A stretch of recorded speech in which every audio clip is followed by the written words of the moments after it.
A new week on Capitol Hill and a continued push by Republicans to deliver on the president's, quote, one big beautiful bill for the nation's budget. So the floor vote on that is set to come tomorrow, but not so fast, say House Democrats. Minority Leader Hakeem Jeffries with this message on X saying, with 215 Democrats in the House, they only need, quote, 3 Republicans to do the right thing, and Medicaid will be saved. So let's go live now to CBS News congressional reporter Taurean Small. Taurean, what's the actual risk to Medicaid here, and how does the House vote look so far, the vote count?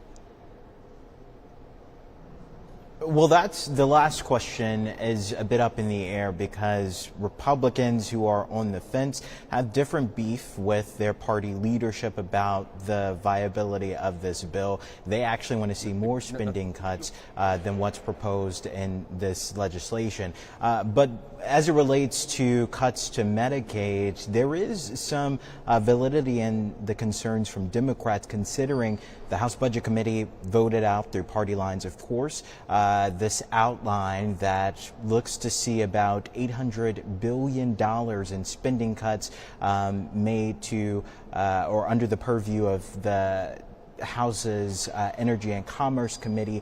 Within that, this is for mandatory spending, would be Medicaid. So it's likely that over time they're seeking to slash Medicaid spending by about $800 billion.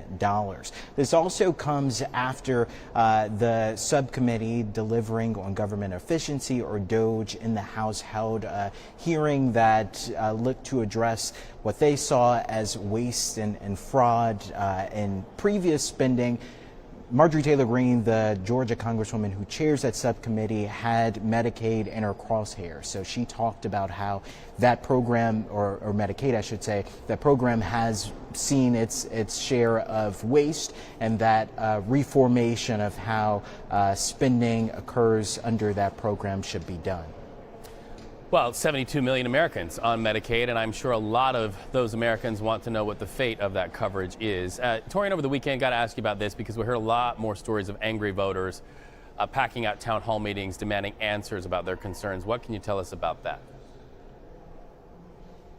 Yeah, I've talked to lawmakers for about a decade now in covering the Hill, and they always said they're open to feedback from their constituencies. Having these town halls is certainly a way to do that, but we've seen significantly increased interest in these very local town halls. I think Congressman Rich McCormick was kind of the first person to feel the brunt of Trump administration's very brash and effective and aggressive actions that he's taking on spending cuts through these federal agencies. And it's continued through the weekend. I want to point out Congressman Glenn Grothman of Wisconsin. I've covered him for 5 years, and I've been to his town halls that certainly haven't had as many people as he saw over the weekend.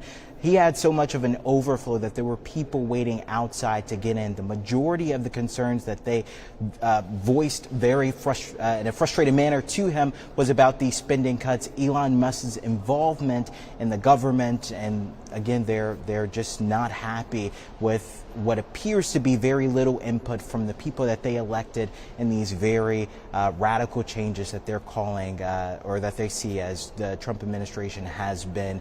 Other congressmen like Kevin Hern also faced quite a bit of pushback from his constituents as well. So this is a continued thing as we're seeing advocacy groups, union groups come together and protest here on Capitol Hill. Republicans are facing it from all sides.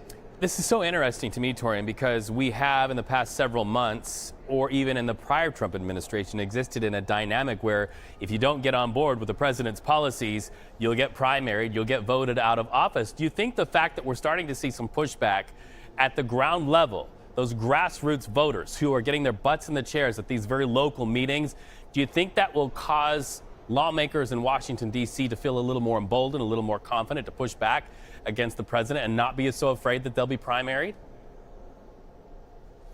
It's unclear, especially considering Trump's pressure campaign from his inner circle, from his orbit, has been pretty effective, especially on the Senate side in pushing through his priorities and his will. It's unclear also if this momentum would stay at the town hall levels. So we don't know whether or not that would be something that Republicans would be willing to take into account, especially as they seek, especially for House lawmakers, as they seek re-election in less than 2 years. I should also say that a lot of these districts have incumbents who've been there for decades, so they don't necessarily fear significant pushback in that way from voters, considering many of their districts are significantly red. I think it's swing state Republicans who could probably look to break from the party in order to listen to their constituents, but in many of these districts that have been drawn pretty intentionally to secure the party stays in power there for a long time, it's unlikely that this initial resistance, unless it continues for a prolonged period, could have that much of an impact. Taurean Small, always great to talk to you, friend. Happy Monday. We know we'll have you back on this week. So much to cover. Have a great day.